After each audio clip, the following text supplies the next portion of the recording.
Welcome everyone to our afternoon session. We're going to wait for maybe a few more seconds as more people join us. We're very excited to have all of you join us this afternoon. This is the first time we're doing something like this, so I hope you guys enjoy this. This is the SPS Live Tours with Melissa Tavss. So Melissa Tavss is an alum of the School of Professional Studies. She graduated in 2016 with an MS in Integrated Marketing. And she has gone on to do very interesting things. She's living her dreams, as they say. If your dreams are about alcohol infused ice cream, then you're in the right place. So without further ado, I'd love to invite Melissa to say hello before we kick off the tour. Hi, I'm Melissa. I'm the founder and CEO of Tipsy Scoop. And thank you guys so much for having me. This is really, really a great experience. This is so cool. Fantastic. So we've had some restrictions because of COVID, and Melissa's stores are super busy this afternoon. So we're unable to be there in person for a live tour right now. But Melissa was very kind to record a tour early this morning. So we're going to play that for you and then segue into a Q&A with Melissa. So here it is.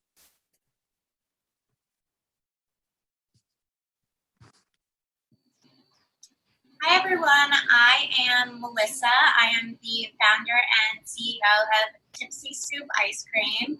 At Tipsy Scoop, we make liquor-infused ice cream, all inspired by different cocktails I love, and food and drink pairings.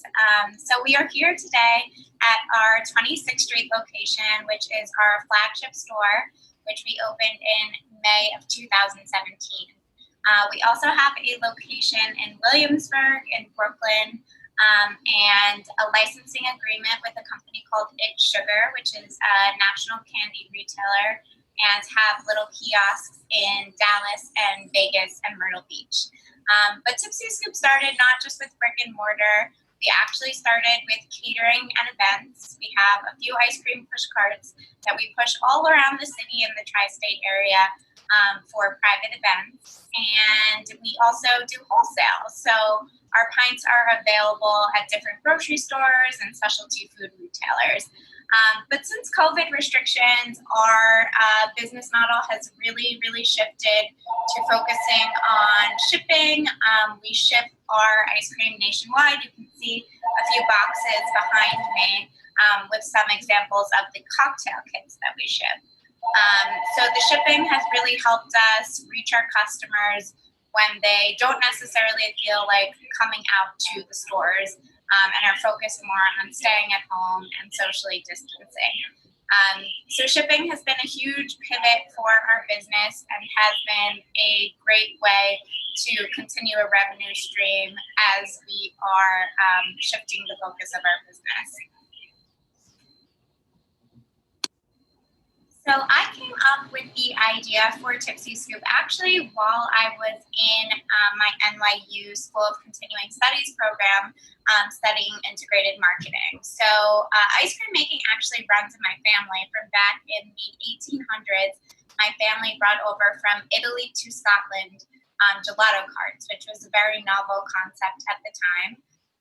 So I was always interested in perfecting my homemade ice cream recipe, which if you've tried to make ice cream in a Cuisinart machine, it is nearly impossible to get it to have that creamy ice cream consistency. It really comes out icy on the sides a lot. So I started adding just a tablespoon of alcohol to soften my ice cream, my homemade ice cream recipe. And then started adding more because I thought, this is really cool. Unlike a rum cake where the alcohol is burnt off, the end product actually could contain an alcohol content. So you have this hybrid between a cocktail and an ice cream, which I thought was really neat and had sort of seen those trends come into place with the cronut and a bunch of different alcohol-infused candies that were coming out. So I was at NYU doing the integrated marketing graduate program and sort of came up with this idea. And it was actually really great because I was able to use the concept for some in-school projects as well and really sort of test the market in that way and start slowly while I was still learning at NYU. So we actually produce all of our ice cream now through a co-packer in upstate New York.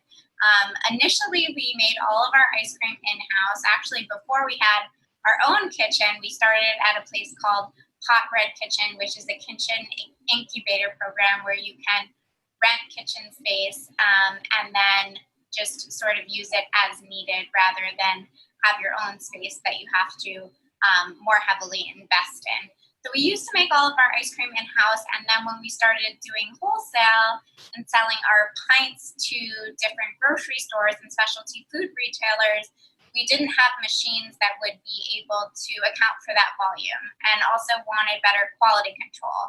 In ice cream, air is one of the fundamental ingredients. So with a larger, more sophisticated machine, you can actually set the air setting so that your ice cream comes out the same way every time you make it. So we started working with a co-packer to do that. We still do some R&D in-house, which you can see some of my ice cream machines behind me here.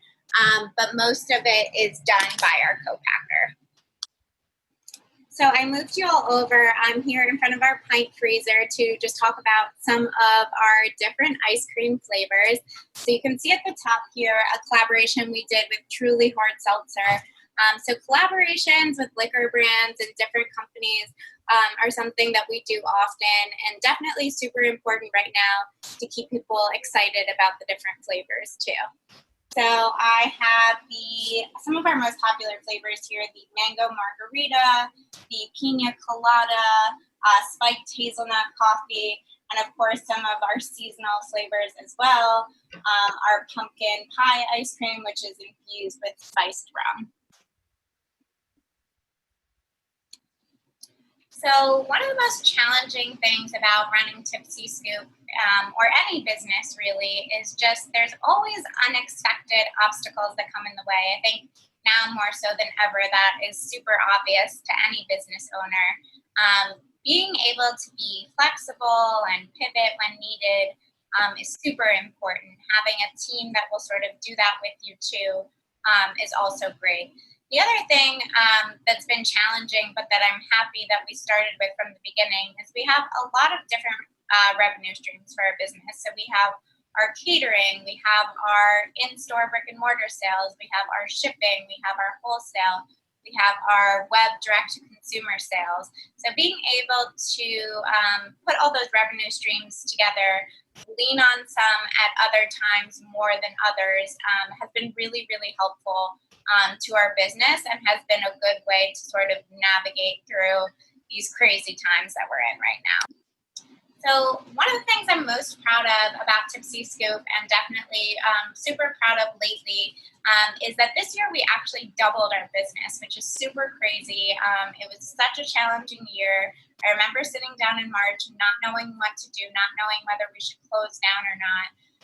And we were really able to overcome this challenging time and sort of refocus our business based on what our customers wanted. So again, we started focusing heavily on shipping and knew that we had to reach our customers at home, that they needed boozy ice cream. And that was such a great way to be there and be relevant for our customers and provide them with some sort of comfort during this time, but also, allowed us to grow our business too. So I am going to sign off here at the store. I pre-recorded this because a Saturday at either location, thankfully, is still too busy to be able to hear anything on camera. So I'm going to answer some questions offline for you guys at home. That was amazing, Melissa. I've had mango margarita, I've had pina colada. Now that I think of it, I've actually had your ice cream a lot, and it's amazing. For those of you who haven't tried it, I've been looking at the chat, and a lot of people just can't wait to try it. So we will be sharing the business details later on in the chat, so you'll know exactly where to go, how to order, or go in person if you need to. But right now, I want to sort of kick off the second half of this particular session, Melissa, and ask you. So let's go back a little bit, right? So you graduated in 2016, but you mentioned that, you essentially started the business while you were at school. So it's pre-2016. And how did you do it? I mean, going to graduate school full-time is, a lot of work in itself. At the same time, not just working full-time, but starting up a business from scratch. I mean, that is really tough. So how did you manage it? Yeah, so I think I started at NYU in 2013 and was just sort of playing around with the Tipsy Scoop concept, sort of testing different flavors, bringing them to friends and family, and just sort of seeing what people thought, not really thinking necessarily that it would become a business, just more of a hobby while I was in grad school. And it was interesting because, during my program, we were learning about all these different entrepreneurs, all these different sort of products. And it really was inspiring to me to be able to hear those stories and sort of think about this hobby of mine as more of a product and a business idea, rather than just sort of a, side project that I had fun cooking and baking with. So I started Tipsy Scoop in 2014 when I was still at NYU doing the integrated marketing program, was full-time at that point, and had to switch to part-time because it was just crazy. But it was really fun. And like I said, I was able to use my business for a lot of these projects that I did. And also just sort of share my idea with all these great people that I met through my program. A lot of our people on chat are asking, attendees on chat are asking, what degree did you pursue at SPS? And so I just want to remind everyone, Melissa has her master's in integrated marketing from our division of programs and business.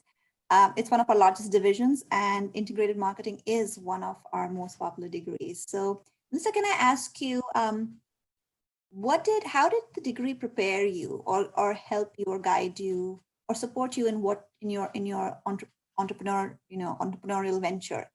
What did it give you, an advantage of some sort? Did it help you think of things differently or prepare you differently?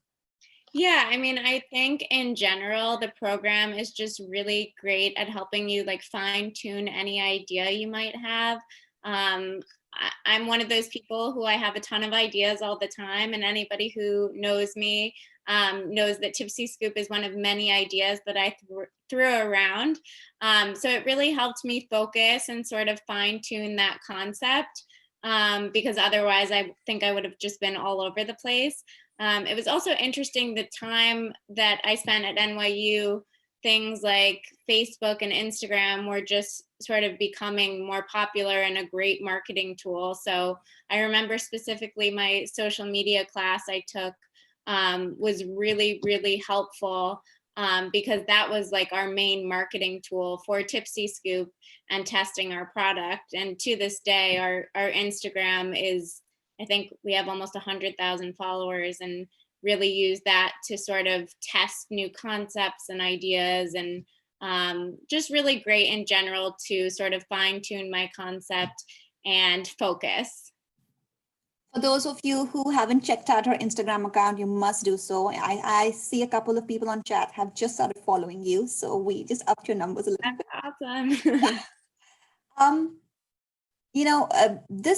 We're recording this particular session, and it will be seen by a lot of students as well. So I'm wondering, for those students of ours who are who are an entrepreneurial bent of mind, who are thinking of starting a business or might be working on an idea, or even might be like you were, taking it off the ground as well. What challenges did you face that you can now reflect upon and give them advice on? Yeah, definitely. I think the biggest challenge was sort of learning to trust yourself, because like when you first start out, you're kind of thinking, oh, I'm just new at this, I don't really know exactly what I'm doing.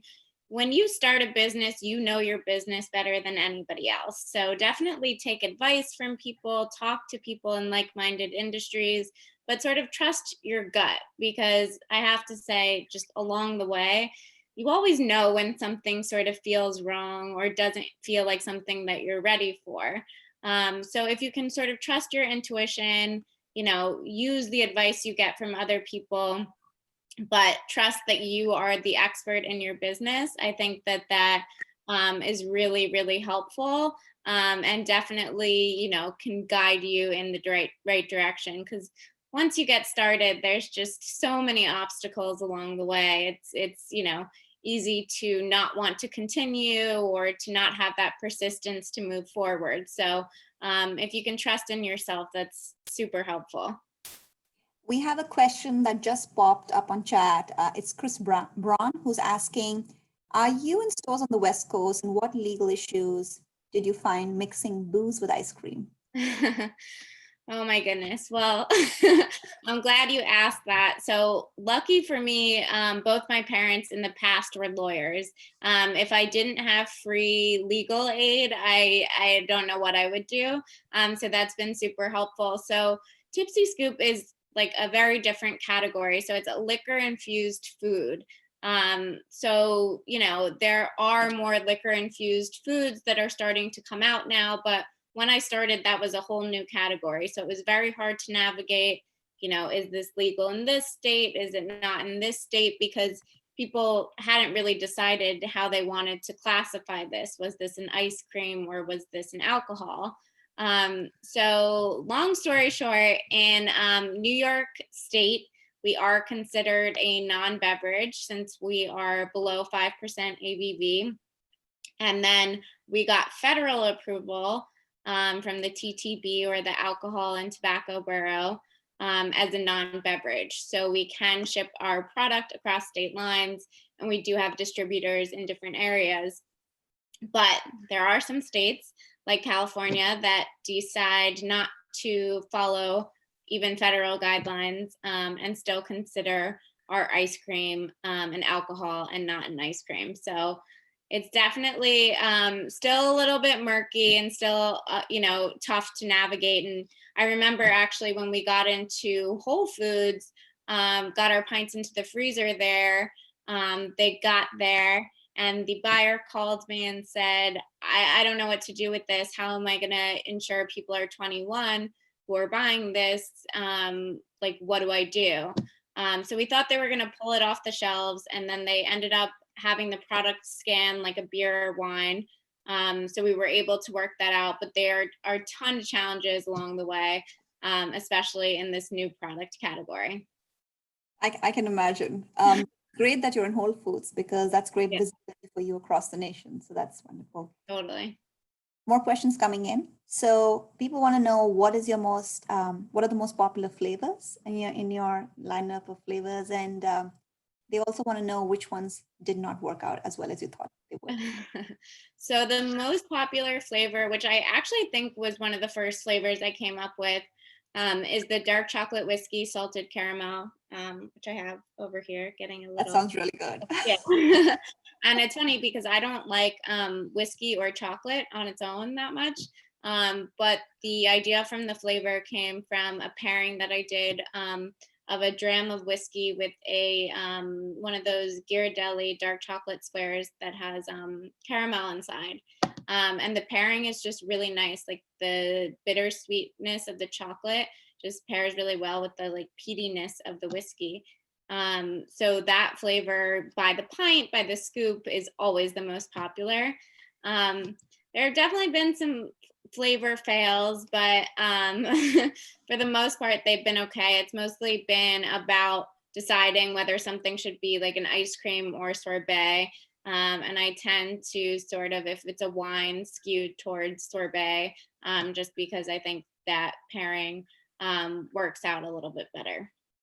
I guess some of your flavors, I guess, also do well depending on the season, right? Seasonal flavors. So like I can totally see the mango margarita doing really well in the summer. Or I might be wrong on that, but you know. Yeah. I think mango margarita from Cinco de Mayo through, Labor Day weekend is definitely the most popular. I think right now too, we're doing more flavors than we have in the past, just because, we're trying to keep relevant and have a bunch of content available for people. So having that immediacy of new flavors all the time is exciting and great to sort of celebrate the different seasons with. I just had another comment pop up in chat. Somebody it was Chris again. He was very happy to hear that it's in the Whole Foods in San Jose, California, and also commenting that this could be a really highly calorific day for him, work day for him. We've also been joined by Aditya Kashyap, who about an hour ago just won the SPS Alumni Award. He's our young distinguished alumnus for the year. So Aditya, thank you for joining us. And Aditya's asking, how often do you explore and add new flavors to your line of products? Is it continuous experimentation? How does that process work? Yeah, so I think we have sort of a year-long calendar of some flavors that are available for wholesale, so available for sales to grocery stores and specialty stores year-round. All those flavors are made by our co-packer, since those are a larger volume. Then we have seasonal flavors like, for example, this collaboration we did with Truly was supposed to be just sort of a small run summer seasonal flavor, which went crazy, and we had to end up making it with our co-packer. So we try to do a lot of planning around seasonals for different holidays, different times of year. But we like to have that flexibility to make things if an opportunity comes up. For example, the Truly opportunity just came up sort of last minute and was a great option for our nationwide shipping for 4-pint gift packs too throughout the summer. So we try to be a little bit flexible with our scheduling, but definitely have a calendar of flavors too. Right. I definitely need to get to Leah's questions because she's popped quite a few and I just can't get them in time. So Leah wants to know, hang on, I skipped it a little bit. Leah, I think Leah, she answered your first part of the question, which was, can I order it online and get it delivered to Jersey? I think you just answered that. She wants to know what would be the minimum for free delivery and if you have a subscription like some other companies do. Yeah, so we are working on a subscription plan. Right now we have like different incentives we do for people who are local to New York or local to the tri-state area. Obviously, since we're shipping ice cream, we ship overnight and dry ice, which is quite expensive. So that whole process was crazy to navigate too, because we wanted to make sure our ice cream was available for nationwide shipping, but also that people weren't completely breaking the bank, buying ice cream to be delivered directly to their door.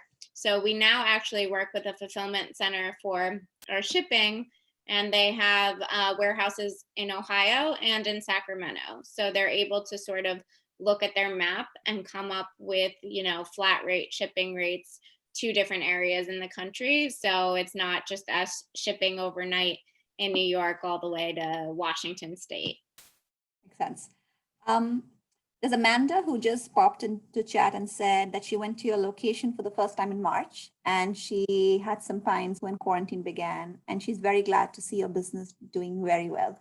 So this is a great time for us to actually ask you a little bit more about how has business changed? How has your way of working changed since the lockdown began, since March? And how's it coming along? What kind of adaptations did you have to do in store? And how's it working out for you? Yeah, I'm glad you asked that, and I'm so happy you came by in March. That's awesome. So our business has completely changed, as most people's have, and I talked a little bit in the video about like our different streams of revenue, which is great for us regardless, because ice cream is such a seasonal business. If you just had ice cream stores, the winter would always be really tough. We've always sort of supplemented those winter sales with, our online shipping or our wholesale. So, during the lockdown, it's interesting because it was an opportunity for us to reach our customers who actually lived nearby our stores, rather than the tourists that usually come into the stores as well. So, brick and mortar has been somewhat consistent, definitely not as busy as we would have hoped for the summer, just less people are out. So we've tried to reach our customers at home while they're socially distancing there. So we've, offered things like more local delivery, hired a delivery driver, so we're not so dependent on Grubhub, DoorDash, companies like that take a huge cut from businesses as well, and have really, really focused on the shipping and developing our tech and website. So we're lucky that we are small enough that we're able to like quickly pivot and be so flexible in our business model, and also really lucky that we had a lot of the shipping figured out beforehand, because that has been just crazy during this whole shutdown. I'm glad it's working out okay for you. Another question for you, Melissa, on chat is Aditya says, very inspiring, Melissa. Keep up the great work. What inspired you and continues to inspire you as an entrepreneur? What advice will you have for students who aspire to be entrepreneurs? Yeah, that's a tough question. It's interesting because, like I said, I've always had a ton of ideas, and actually in the process of starting another business right now. But Tipsy Scoop is just such a fun product, and our product is very occasion based. So people are buying Tipsy Scoop to celebrate a birthday, to celebrate a graduation. So it's been really exciting just to sort of understand our customers and develop new products and initiatives based on what our customers want and how they are consuming our product. And that's really inspiring too, just to, now so more than ever, it's not just people coming to our stores and getting a scoop and taking a picture of that. It's seeing people take a pint home, make up their own recipe with it, and post that and share that with their friends. So it's really inspiring to hear things, like Amanda said, oh, she got pints in March. Like, it's just really cool to have that customer feedback so readily accessible to us, especially now with so many different social media platforms, and continue to be inspired by our customers too. Another question, Melissa, that's coming up is, do you, and I'm presuming the answer is yes, do you cater events as well? We do. We've done a few events for NYU actually too. And catering is a huge part of our business, and actually what I started with, which was a great way to start because it was a very low cost way to start. I only produced ice cream when I had an event. So that was a great way to grow the business as well.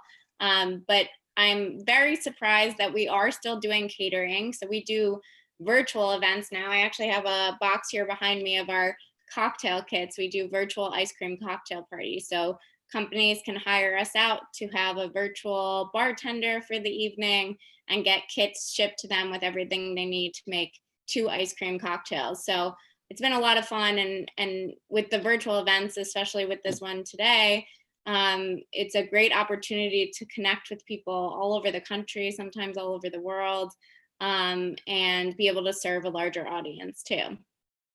Another attendee just mentioned that she knows what she's having on New Year's now. I know we have some very exciting champagne flavors. That's all I'll tell you, but those are coming out soon for New Year's. That's fantastic. Do you also do bespoke flavors? So let's say if somebody wants a flavor customized for a particular event, let's say a wedding, is that something that you're open to as well? Or have you done that before? Yeah, we definitely do that. Anything from like branded flavors for a jean company we did this summer that we dyed, that denim blue, to, recreating somebody's signature cocktail for their wedding. We do stuff like that all the time, and that's super fun to do. It's always really fun to come up with new flavors. A related question that Leah's asking is, do you personalize containers of ice creams for things like birthdays or graduations? Yes, definitely. We can do that as well. We're actually updating that part of our website right now with some cool different logo stickers we've done for our pints and individual single serve cups. But that's a really popular option, especially for these corporate cocktail kits as well. One more question for you is, are there any accidental flavors that you chanced upon in your lab? I think our raspberry limoncello sorbet, which is also one of my favorite flavors, was sort of, by accident. Limoncello, I really didn't like. I don't know if anybody's ever had it before, but it's a lemon liqueur. I don't like it. It's quite bitter. Well, you'll have to try it. It's a lemon liqueur from southern Italy. They drink it there after, it seems like, breakfast, lunch, and dinner. And it's best served chilled, which was my mistake the first time. I didn't have it chilled. But it is made with either a vodka or a grappa base. And I had it before, I didn't like it. And then I had it when I was in Italy, and sort of chased it with a raspberry, which is how I came up with the idea for the flavor. And it's really, really light, really refreshing, and definitely one of my favorites.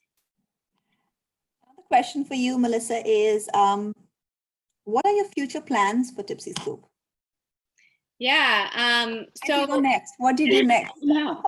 Our plans have definitely changed a little. We're definitely seeing a focus on the tech. So we're trying to update our website so that it's as seamless as possible to order or to find new recipes.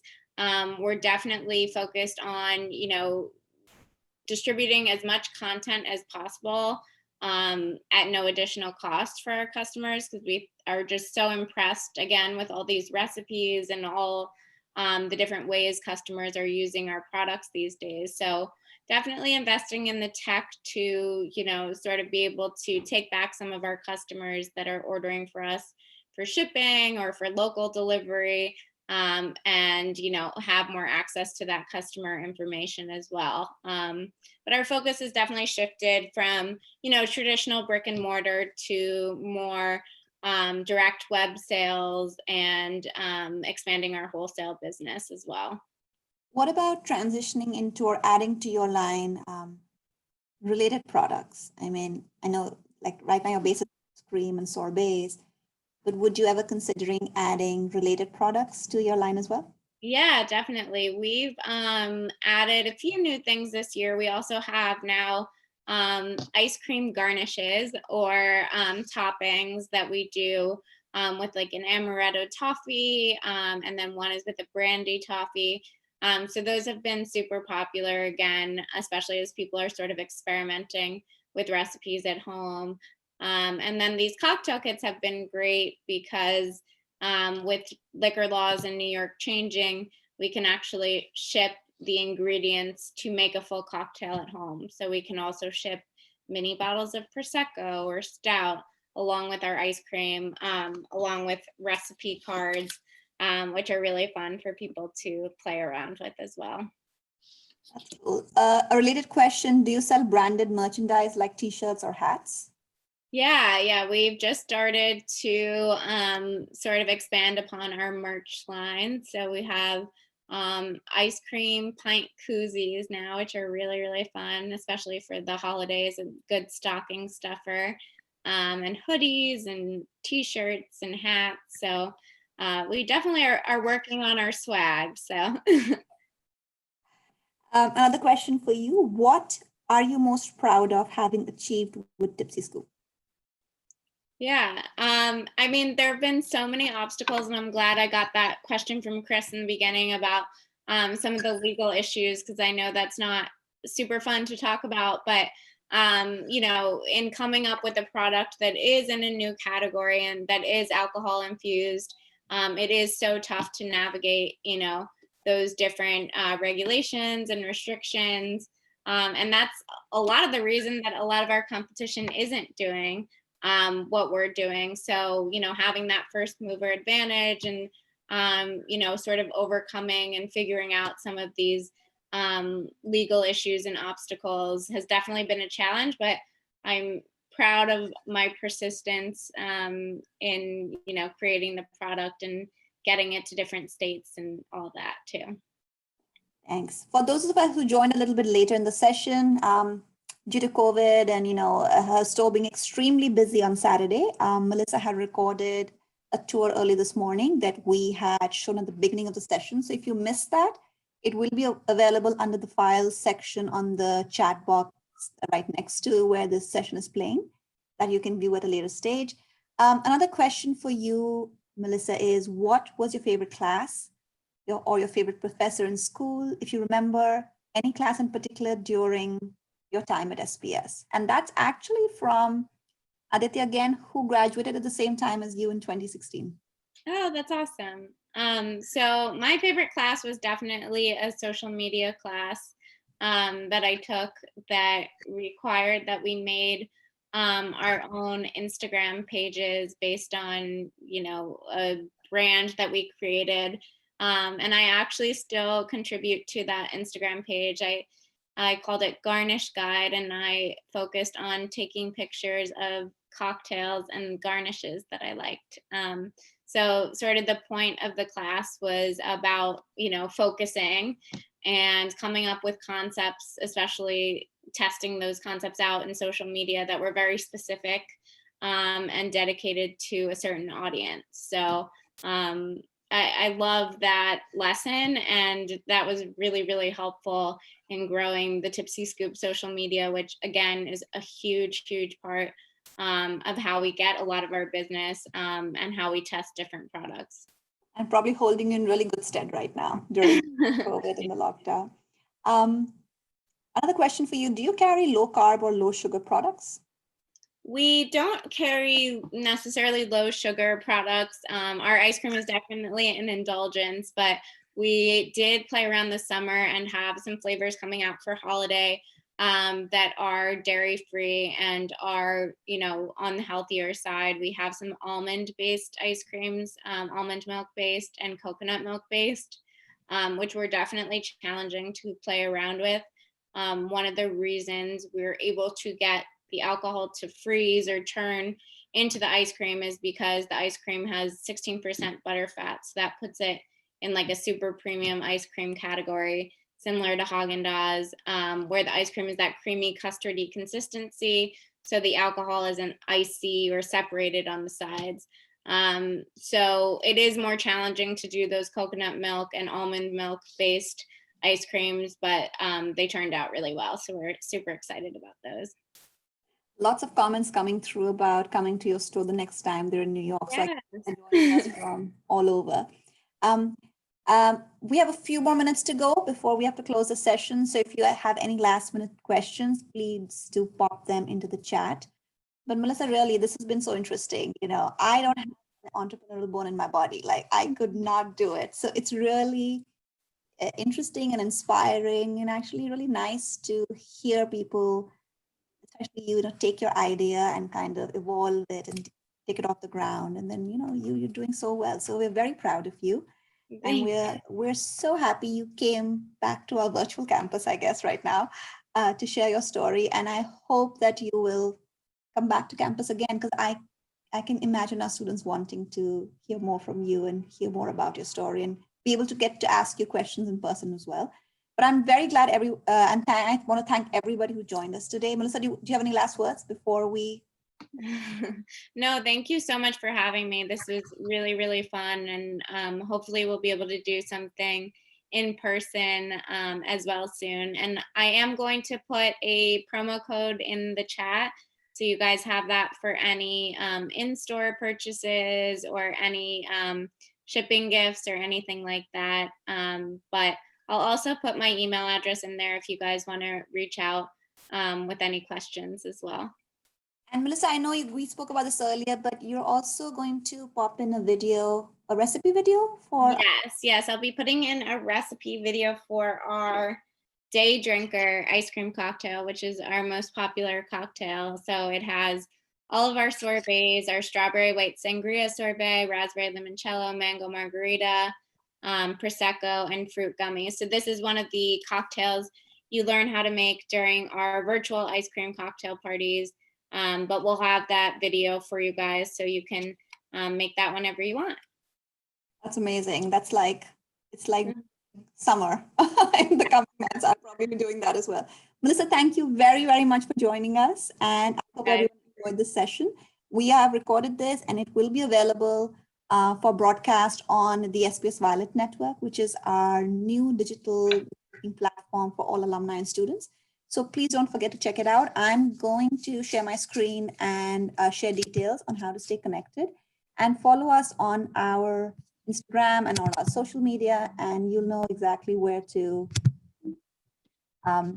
check out similar videos such as this, where we share alumni stories and we talk about alumni who are doing really interesting things out there. So thank you everyone for joining us, and have a lovely Thank you. Lisa.